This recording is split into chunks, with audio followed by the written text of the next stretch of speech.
අද දේව වචනේ මගේ සිතට වැදුණු වචන කීපයක් තමයි උන්වහන්සේ ඔවුන්ගේ සිත් දැඩිකම ගැන දුක්ව deeply distressed at their stubborn hearts.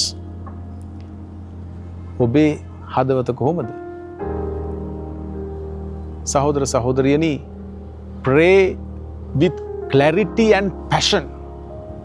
යාඥා කරද්දී බොහොම පැහැදිලි අවබෝධයකින් ඒ වගේම හොඳ හැඟීමකින් යාඥා කරන්න ඉගෙන ගන්න ඕනේ.